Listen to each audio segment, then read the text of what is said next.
All right, everybody, I'm here to deliver a very simple message for you, and that message is that the kids are not all right. The sad reality is that a lot of parents and a lot of grandparents are not all right either. For those who don't know my story, the relevant part of it for today is that I write a series of children's books called The Tuttle Twins. Anyone in this room heard of The Tuttle Twins before? Okay, all right. All right, the word has gotten out. We're doing all right. Okay, and in that context, I've been able to talk to thousands, probably over 10,000 families across the country, trying to understand how are they dealing with everything that's been going on in the past 2 years. And to start my remarks, I want to begin with a question. The question is, how would you feel if your child were sent to war? Maybe some of your children have been sent to war. My neighbor is now being deployed for the 7th time in the Middle East. I have no idea why, right? How would you feel if one of your children or grandchildren were sent off to war? Now imagine that our woke military was so disorganized that that child or grandchild did not have a weapon, did not have body armor, did not have rules of engagement, training and knowledge of who the enemy is and how they might attack and how they can be defeated. You would be inconsolable if your child were sent into a battlefield, a physical battlefield, without the requisite preparations to be able to defend themselves. My thesis today is that too many parents are sending their children into the psychological battlefields of our world without armor, without weaponry, without knowledge of the enemy and the rules of engagement and how to defeat the enemy. All right, so ultimately my conclusion that I'll start at the beginning with is that you cannot win a war that you don't know is even being fought.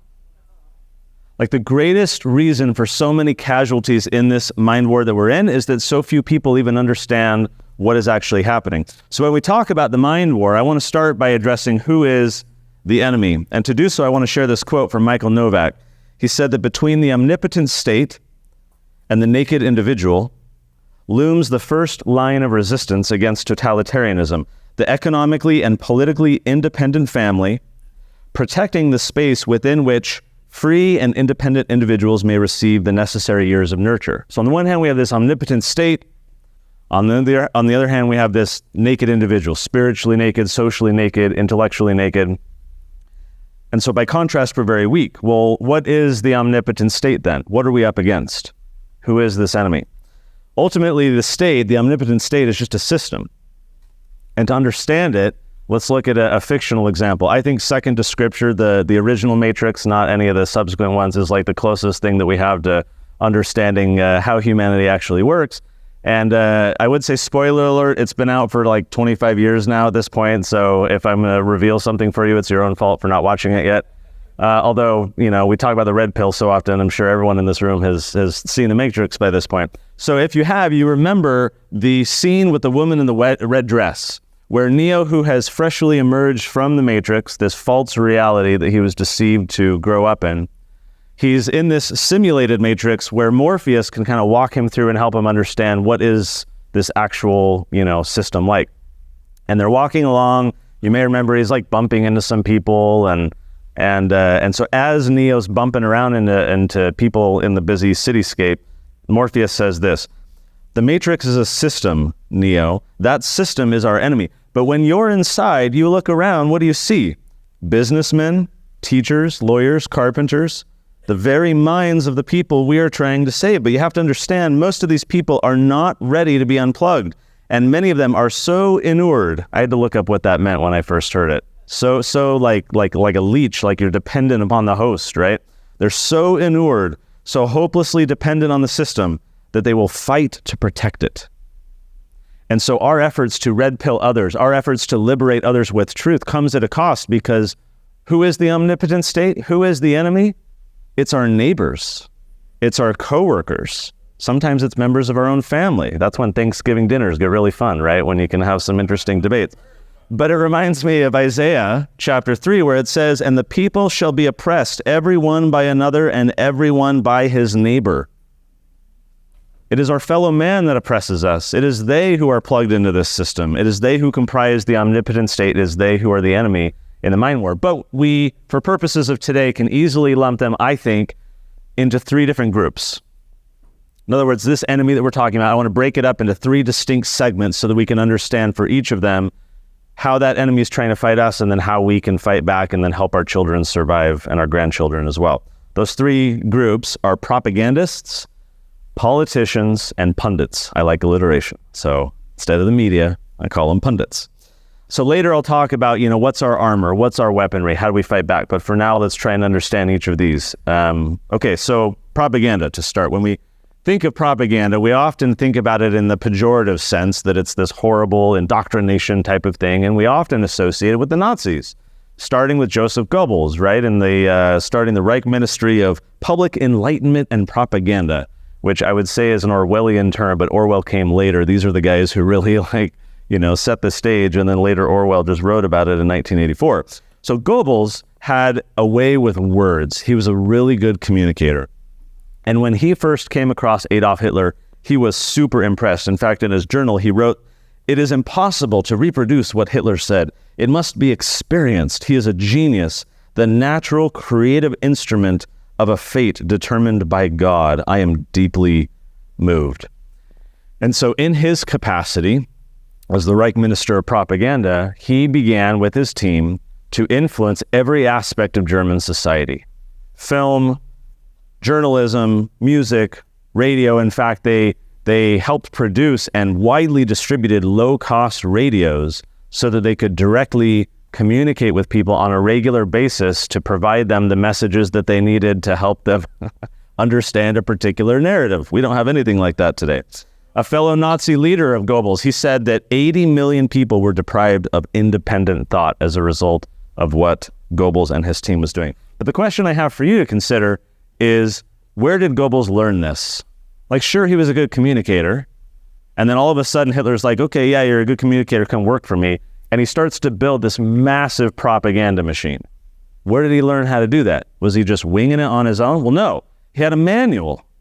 That manual was written by an Austrian-born Jew, interestingly enough. And so Goebbels is using the writings and the teachings of this Jewish individual named Edward Bernays. Edward Bernays, I heard some groans, a few of you know this gentleman. He was the double nephew of Sigmund Freud, once by birth and the second time by marriage. And so he's buddies with Sigmund, who's studying the brain and how our thoughts work and our dreams and how the brains work. And so he has access to all the latest research and insights that Sigmund Freud was doing.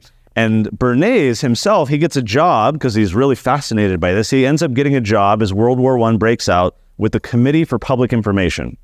This was a federal department of propaganda that preceded what the Nazis were doing.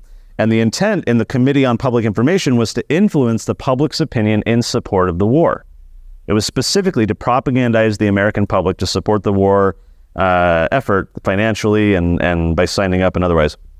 Bernays, as he reflected later on his work with the Committee on Public Information, he called it psychological warfare. He said, there was one basic lesson I learned in the CPI, the Committee on Public Information. He said, one basic lesson I learned, that efforts comparable to those applied by the CPI to affect the attitudes of the enemy, of neutrals, and of people in this country could be applied with equal facility to peacetime pursuits. In other words, what could be done for a nation at war could be done for organizations and people in a nation at peace. So he wrote Crystallizing Public Opinion. And this was the book that Goebbels later had access to, where Bernays kind of outlines the handbook, the playbook, that he and his associates at the CPI were using to propagandize the American public. And this access, this research and these insights from Freud that he was kind of synthesizing into his own thing, not to understand the mind, but to influence it. And of course, when Bernays later finds out that the Nazis were using his material and his experiences and teachings to kill a whole bunch of Jews, of which he was one, he was horrified. He says he was shocked. But as he later wrote, these tools, propaganda, can be used by anybody. It's like a gun, right? You can use it in self-defense, protect yourself. You can also use it to commit a crime.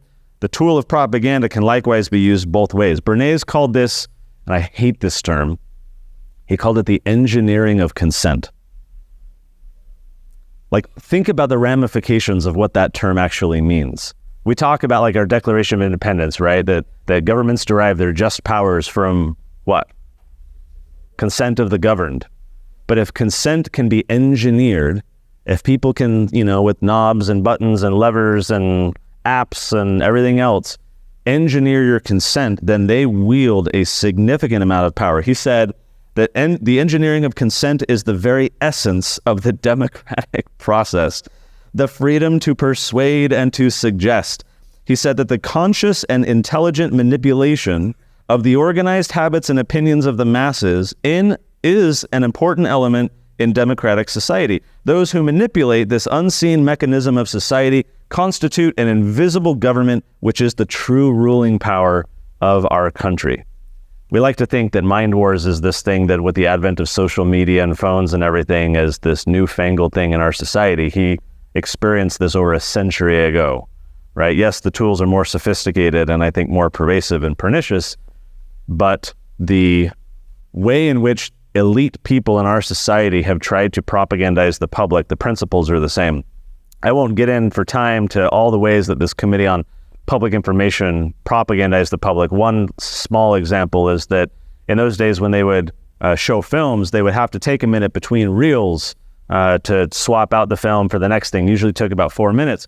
So the Committee on Public Information created what were called 4-Minute Men. They recruited 75,000 specialists who became known as the 4-Minute Men, since they could sell the war in short speeches that were played during the 4 minutes it took to swap out the reels. They were, like the Nazis later, influencing people via film, via music, news, radio, and everything else.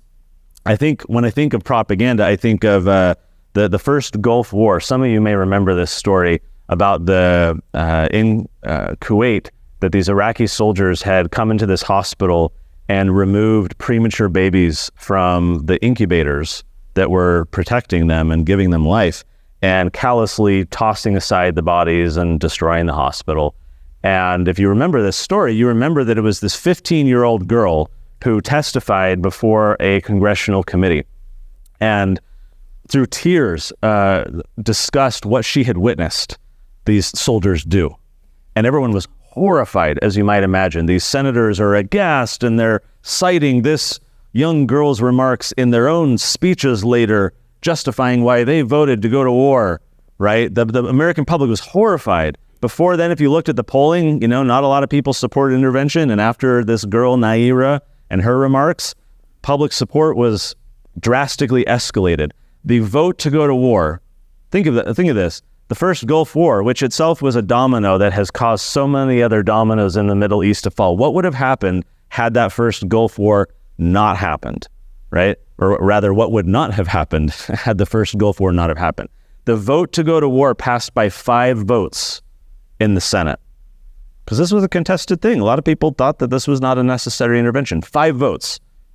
7 senators cited this girl's testimony as a reason why they did vote to go to war. The problem? It was a complete fabrication. It was a total lie. This girl was the daughter of the Kuwaiti ambassador. She had been coached by a PR company that had $1 million contract from the Kuwaiti government to try and convince the American public to support going to war to come help Kuwait. It was a total lie. It was a total psyop. And the American public bought it, and the senators bought it, and enough of them believed it to then go to war. And had they not believed it, had that not have happened, we would not have gone to war. And what would today be like without all the subsequent interventions that we've seen? There's so many stories. I'll share one just because I love talking about this story, because so many people haven't heard about it. The Cuban Missile Crisis was another time of high tension, and yet, like with before the Gulf War, a lot of Americans did not want to invade Cuba. They did not want to start World War III, right? But there was this group of fringe radical activists who did want to intervene. They thought that we needed to send the military into Cuba. We had to stop the commies at our back door from setting up all these missiles and everything. So this group concocted a plan. and they somehow got an audience with the President of the United States, JFK, to pitch their plan. Their plan was to bomb American cities here in Florida, was to shoot down planes, and also gun down the rafts of exiles fleeing Cuba in hopes of securing freedom. To do all of this was their plan, but to make it look like it was Cuban nationals that did it, with the hopes, like with Kuwait and Naira and the Gulf War, with the hopes of deceiving the American public into saying, we need to go get justice against the Cubans, look at what they did. Now, why have 99% of Americans not heard about this atrocity? Well, JFK shot down the proposal. It didn't happen. But the reveal here is that the fringe group of radical activists that I'm talking about were the Joint Chiefs of Staff of the United States military and the Department of Defense. This plan, you can go read it yourself. It's been declassified and released. It's called Operation Northwoods. Now, just imagine as a thought exercise for a moment, had that happened, had JFK instead approved Operation Northwoods, had all those Americans been killed, do you think that school children, your children, you, decades ago in school, in your social studies class, learning about American history, do you think you would have been taught about the government's deception and this, what's called a false flag incident, or would you have been taught in the official narrative and the official textbooks that look at what these horrible Cuban communists did, and yeah, we started World War III, right? The military-industrial complex boosted its bottom line. All these people died. All this taxpayer dollars, wasted again. But hey, look at what the Cubans did all those years ago. We had to go get justice. Of course, we would have been taught that as the official narrative. The victor is always right history, right? That is the basis of all propaganda. The problem for us is that we are extremely susceptible to it. There was this example, this funny video, you can find it on YouTube, years ago, that the National Geographic channel released. It was a show called Brain Games, where they had all these different scenarios in which they would show how easily deceived people can be. And in this one particular example, they had a woman, they had this woman, she entered an eye clinic on the side of the road in some shopping mall. And they were advertising free eye screening exams. So she gets in there, she gets her clipboard. There's two other people in the waiting room, and they're filling out their clipboards. All of a sudden, there's this beep. The two people stand up and sit down. The lady's like, what are you doing? They continue filling out their paperwork. The beep again sounds off. The two people stand up. She reluctantly stands up with them and then sits back down. More people come in to get their eye exam. They get their clipboard, they sit down. Pretty soon everybody is getting up and sitting down every time there's a beep. One by one, those initial two people get called in for their exam. The people after the woman get called. Pretty soon the woman is alone in this room. The beep goes off. What does she do?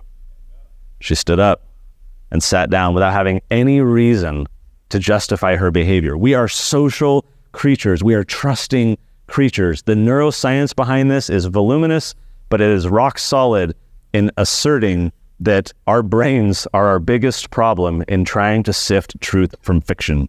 We are too susceptible to believing authority, and I'll share more on that in just a moment.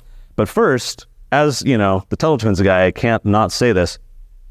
When we think about propaganda, the greatest propaganda happens with young people. It happens in government schools. And dictators throughout history have known this, right? I mean, they've always gone after the kids. Here's a quote from Hitler, 1933, right as he is assuming power. Of course, a lot of parents are freaking out. Oh my gosh, what's happening to our country? Look at this crazy guy. What's going on, right? And so Hitler says that when an opponent declares, I will not come over to your side, I calmly say, this is Hitler, your child belongs to us already. What are you? You will pass on. Your descendants, however, now stand in the new camp. In a short time, they will know nothing else but this new community. And of course, it's easy to throw out Hitler quotes and, the horrible Nazis. Yet when you look at John Dewey and Horace Mann and all the architects in America for what today we call the public school system, they used to be called factory schools, right? Because they were widely seen as preparing kids for good factory jobs. This was imported, as you probably know, from Prussia, this highly authoritarian militaristic society that wanted to find a way to produce good soldiers and submissive citizens. So they fashioned a school model. Horace Mann goes over to Prussia. He's enthralled because Horace Mann was an abject racist. He did not like the socio-cultural differences and all the ethnicities and languages and religions and cultures. He wanted one homogeneous American standard. So he wanted an education system that would erase people's individuality and uniqueness and culture and homogenize them into one. So he loved what he saw in Prussia, which led him to say many crazy things, including, "We who are engaged in the sacred cause of education are entitled to look upon all parents as having given hostages to our cause." He also said on another occasion that men are like cast iron, children are like wax. Right? You understand what that means, right? All of us as adults, we're set in our worldview, we're set in our ways, right? It's very difficult to change an adult's mind. Try though we all should and might. But children are like wax.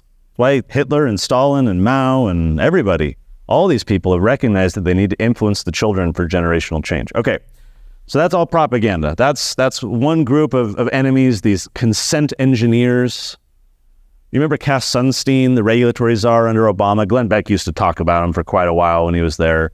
He wrote a book called Nudge that was all about the neuroscience behind changing human behavior and literally consent engineering for the modern age.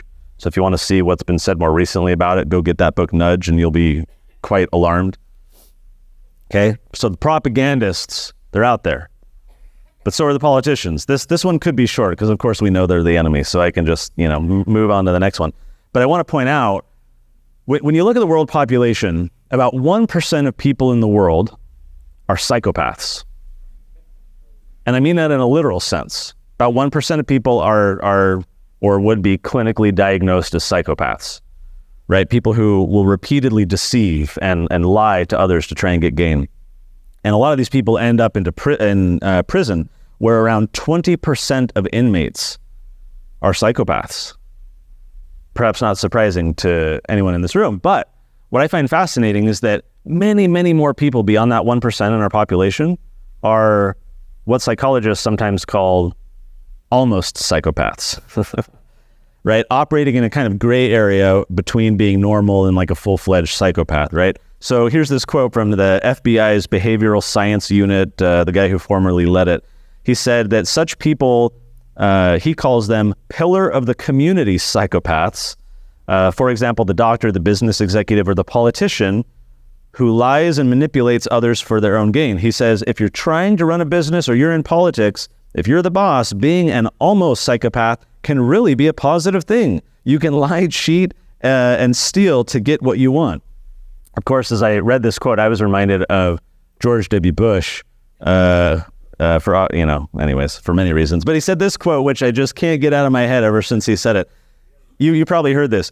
In my line of work, you got to keep repeating things over and over and over again for the truth to sink in, to kind of catapult the propaganda, right? This is what under Hitler was called the big lie, right? You tell a lie so audacious that you get people to deprive themselves of the reality that they see and embrace the fiction that is imposed upon them. And here's Bush himself saying that in my line of work, you got to kind of catapult the propaganda. He had his like stupid little laugh that he'd say when he did stuff like that.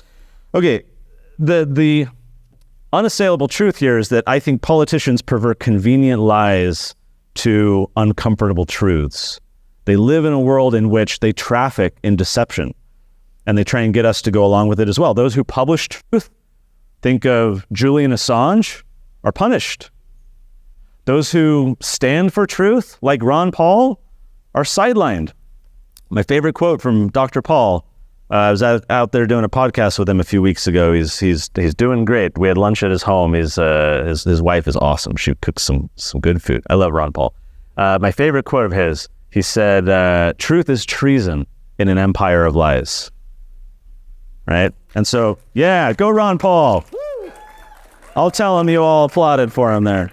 Okay, so, gosh, there's so many examples of politicians lying. I mean, like George W. Bush, most people don't even remember that before 9/11, George W. Bush campaigned publicly and repeatedly on a platform of non-intervention. He said, and I quote, "If we don't stop extending our troops all around the world in nation-building missions, then we're going to have a serious problem coming down the road. I'm going to prevent that." No, he doubled down on it. He had all his buddies from the Project for a New American Century that comprised his cabinet, and off we went to war, and the dominoes started falling. His dad, you remember his dad, "Read my lips, no new taxes."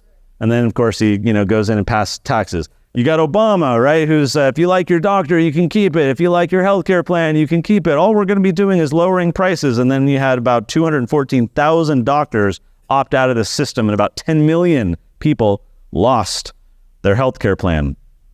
FDR, World War II is kicking up. He told Congress that our acts must be guided by one single hard-headed thought, keeping America out of the war.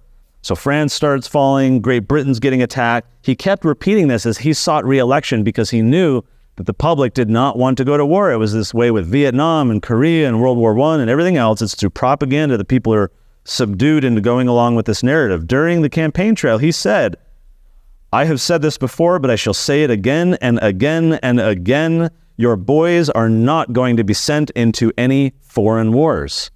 But secretly, he wanted war. And so he started goading the Japanese into doing what they later did. You got Joe Biden. Look at all the border stuff going on right now. And Joe Biden, in the past few decades, was always talking about strengthening the border, cracking down on criminals, not letting all these people into our country. And now he's doing something completely different. Now, I think politicians lie. Period. I know politicians lie. I don't think that. But I think they lie to ensure that we have a hard time understanding truth.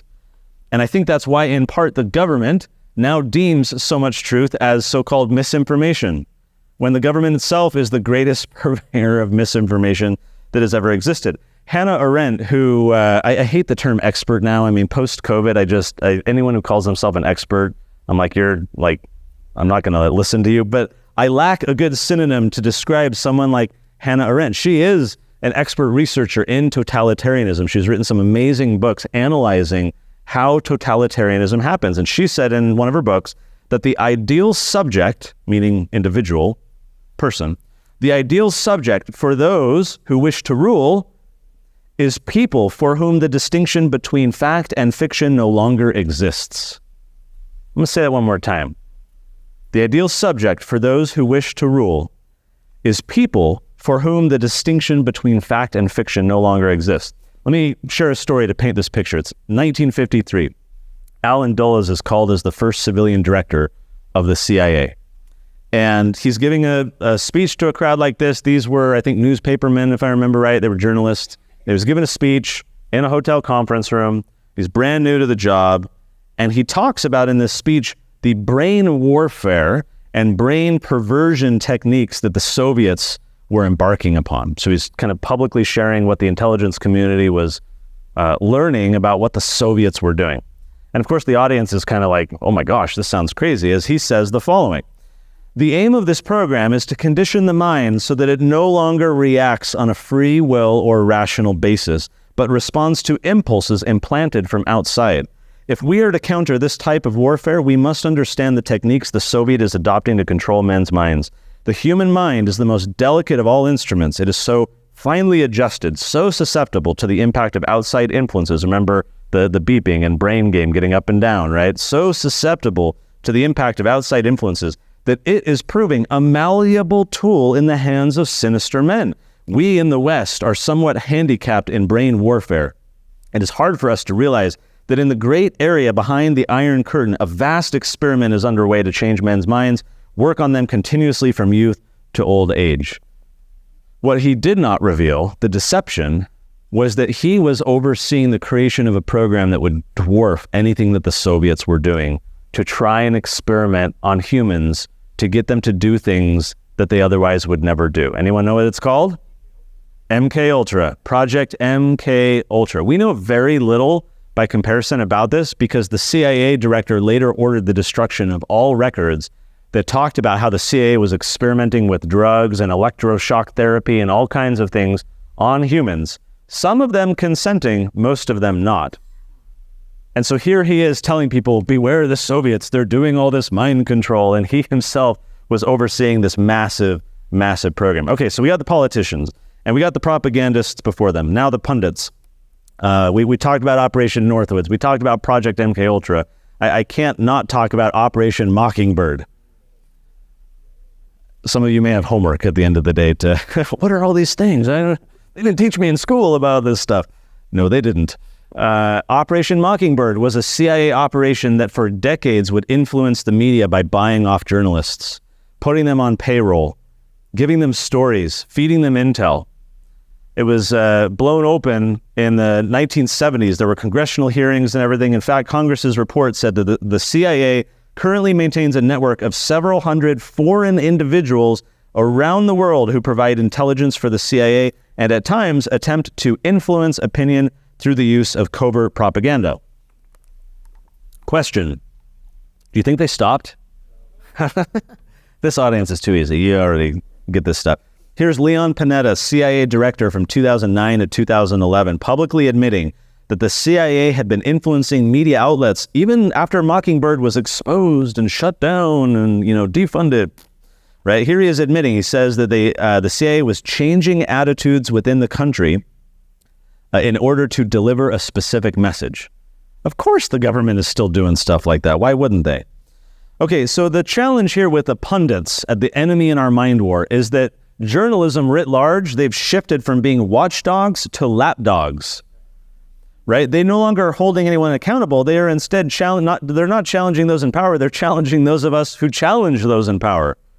And why? It's because the incentives are misaligned. If you're a reporter, you want access. You want access to, you want to be in the White House briefing room. You want to be able to interview these people. And so you're not going to piss them off because you want to be in their good graces. And so the incentives are misaligned for a lot of these people, which led Seymour Hersh, the famed investigative journalist, to say, we lie about everything. Lying has become the staple. We meaning pundits, journalists. Glenn Greenwald, one of the few truth-seeking investigative journalists, he said that the journalists who lie the most frequently, casually, and aggressively on behalf of government and economic power centers are the ones who shoot to the top of the corporate journalism ladder. Okay, so what's going on here? What's the challenge for you and I in this mind war when it comes to the media, when it comes with pundits? Because only when you look at surveys, and they're all fairly consistent with these data points, only 23% of people believe that journalists act in the public's best interest.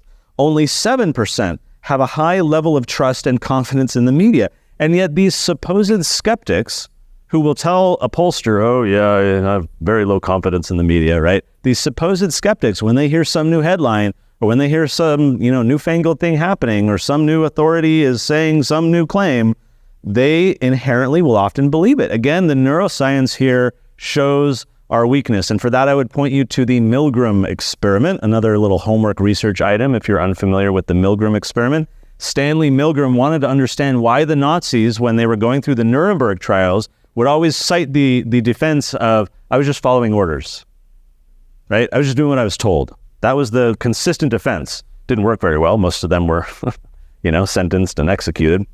But that was their defense. They were trying to pass the buck up the chain. Stanley Milgram, he's a researcher at, I think it was Yale, and he's wondering, to what lengths will the average person go to do what they are told, even when it violates their own conscience? And so he devised an experiment in which people would progressively increase electrocution. They would shock people in the other room. I'm not going to get into it. Go look it up. If you don't know about the Milgram experiment, it's worth studying. But the results of the experiment were that 2/3 of individuals, and by the way, they've replicated this in different countries, different ethnicities, cultures, genders, ages, consistently human beings, nearly 2/3 of them will fatally electrocute an individual that they do not know simply because a man in a white lab coat with a clipboard was standing there telling them that this experiment was important and that they needed to continue to increase the electric levels of the shock.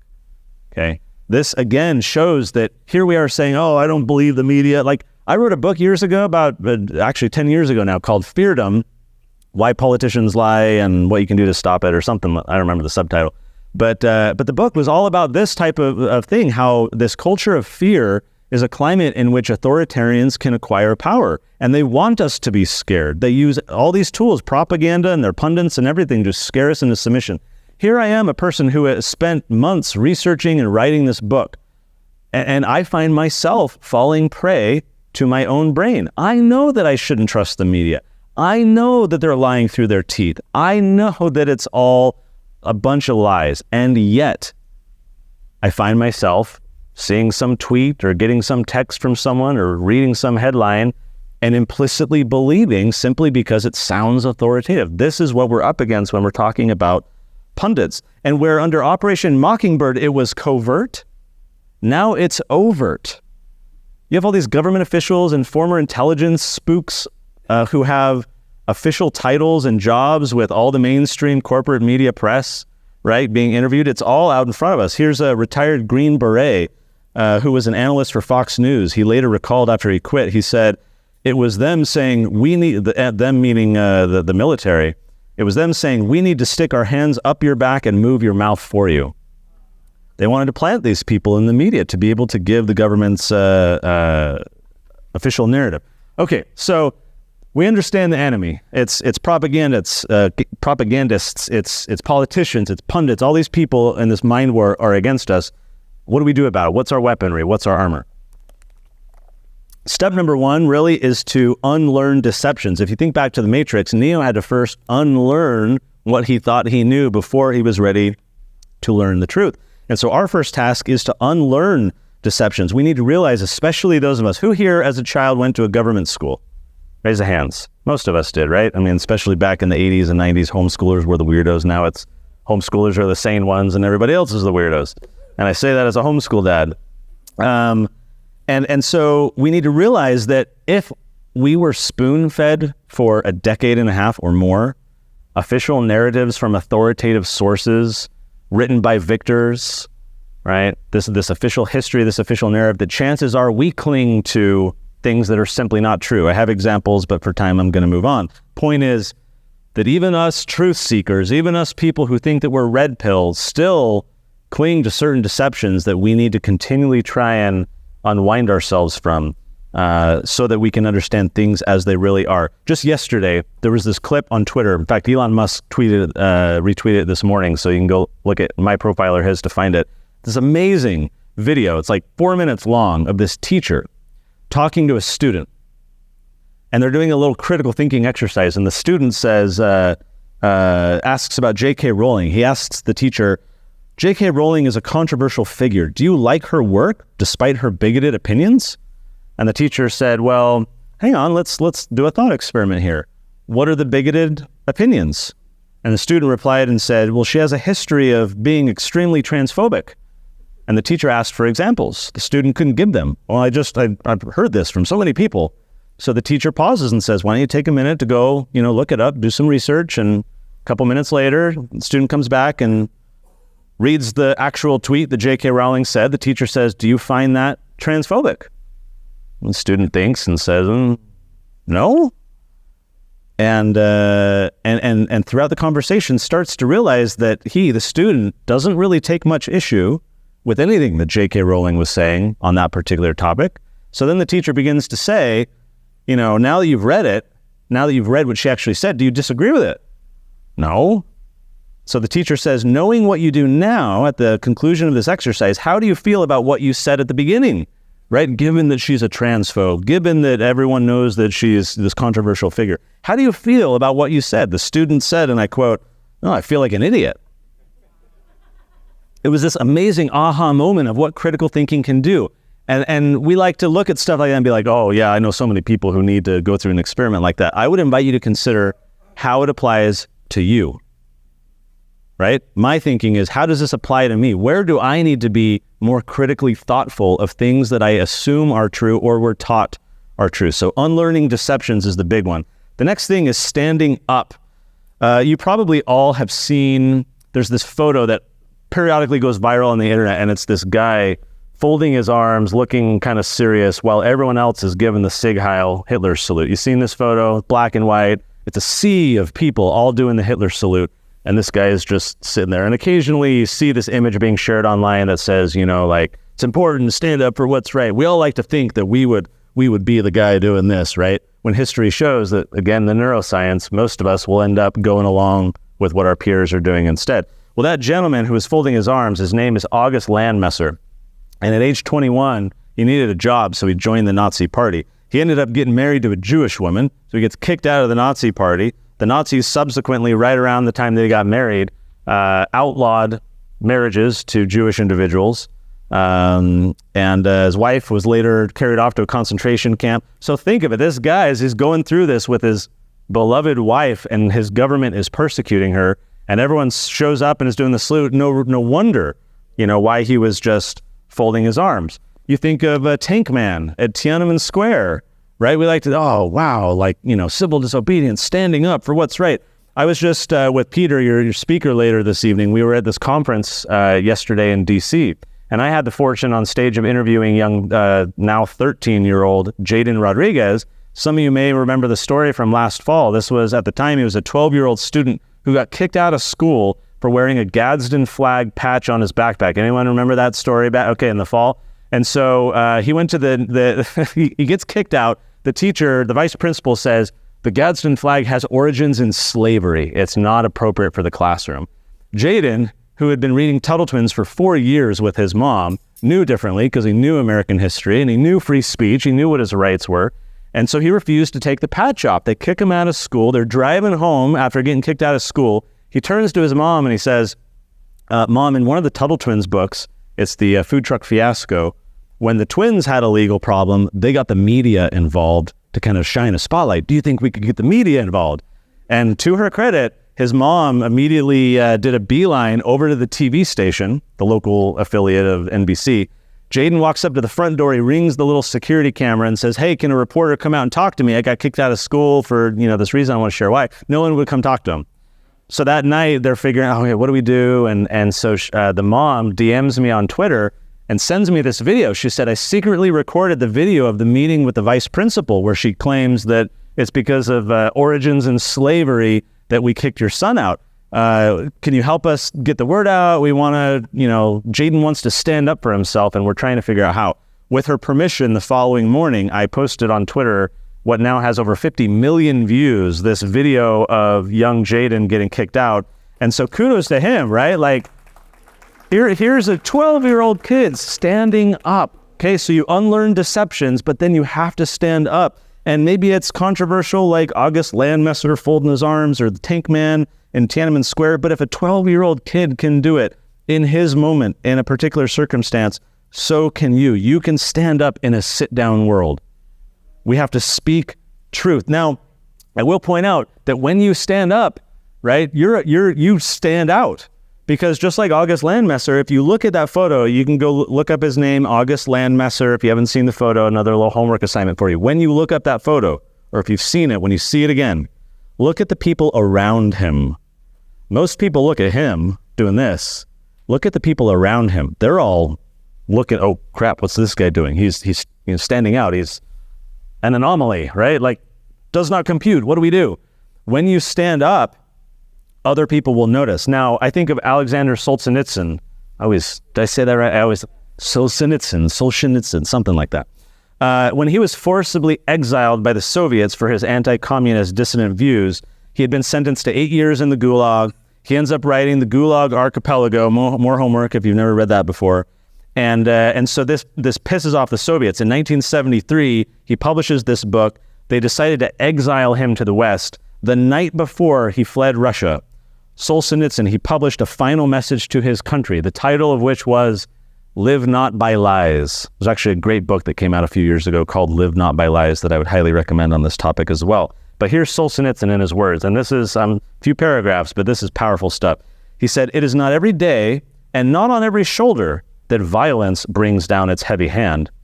It demands of us only a submission to lies, a daily participation in deceit, and this suffices as our fealty. And therein we find, neglected by us, the simplest, most accessible key to our liberation, a personal non-participation in lies. Even if all is covered by lies, even if all is under their rule, let us resist in the smallest way. Let their rule hold not through me. And this is the way to break out of the imaginary encirclement of our inertness, the easiest way for us and the most devastating for the lies. For when people renounce lies, lies simply cease to exist. Like parasites, they can only survive when attached to a person. We are not called upon to step onto the square and shout out the truth and to say out loud what we think. This is scary. We're not ready. But let us at least refuse to say what we do not think. This is the way then, the easiest and most accessible for us, given our deep-seated organic cowardice, much easier than civil disobedience a la Gandhi. Our way must be never knowingly support lies. Having understood where the lies begin, and many see this line differently, step back from the gangrenous edge. Let us not glue back the flaking scales of the ideology, not gather back its crumbling bones, nor patch together its decomposing garb. He's a really good writer. And we will be amazed how swiftly and helplessly the lies will fall away, and that which is destined to be naked will be exposed as such to the world. Final paragraph. And thus, overcoming our temerity, let each man choose. Will he remain a witting servant of the lies? Or has the time come for him to stand straight as an honest man, worthy of the respect of his children and contemporary? Powerful stuff, right? Now, I'll quibble with one thing that he said. Everything else is powerful, but he said, and I'm quoting again, we are not called upon to step out onto the square and shout out the truth. That may be true. Some of us, most of us, may not be called to the public square, but some of us are. And we need more people like that. Now, not everyone is going to be that way. I think of, if you don't know the story of Sophie Scholl, man, more homework assignment for you. Sophie Scholl was part of the White Rose Society during the Nazi era that stood up and protested, her and her brother and a friend. And there's actually a fantastic film called Sophie Scholl, The Final Days, that I highly recommend watching. Now, Sophie and her brother Hans were raised by an accountant, a German named Robert. Robert was a pacifist. He objected to participating in World War I. He did not want to fight. He detested the Nazis. He once called, in 1942, he said that Hitler was a divine scourge. An employee denounced him, reported him to the Gestapo, who arrived at the home the next morning to search the apartment and arrest the dad. And so the dad stood up, right? Going back to that. So unlearned deceptions, stand up. Here's Robert. I think he was standing up for the truth. He was not participating in lies. He was not going along with the agenda. And within the confines of his sphere of influence at work, his family, he was standing up for the truth. Speaking out, the next step was something that his children instead decided to do through the White Rose Society, distributing leaflets, excoriating what the Hitlers were doing.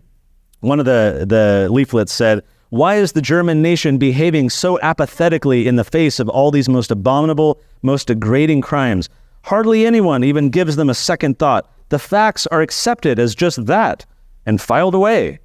And one more time the German nation slumbers on in its indifferent and foolish sleep and gives these fascist criminals courage and opportunity to rage on," which of course they do. "Each man wishes to be acquitted of his complicity.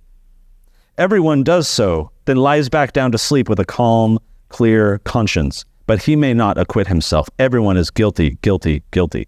So they would distribute these leaflets all over the place. And one time at a university when they were doing it, they pushed a bunch off the ledge and they all fall down as students are getting out of their classroom. And someone saw, I think it was Sophie, push some over the ledge. So they were caught. They were put before a kangaroo court, a total, sham of a court. And as the judges are berating her, Sophie interrupts them. She says, "Somebody had to make a start. What we said and wrote are what many people are thinking. They just don't dare say it out loud." 4 days later, she was executed. And so is her brother. Now, there are many things that you can do to speak out. You can host a book club.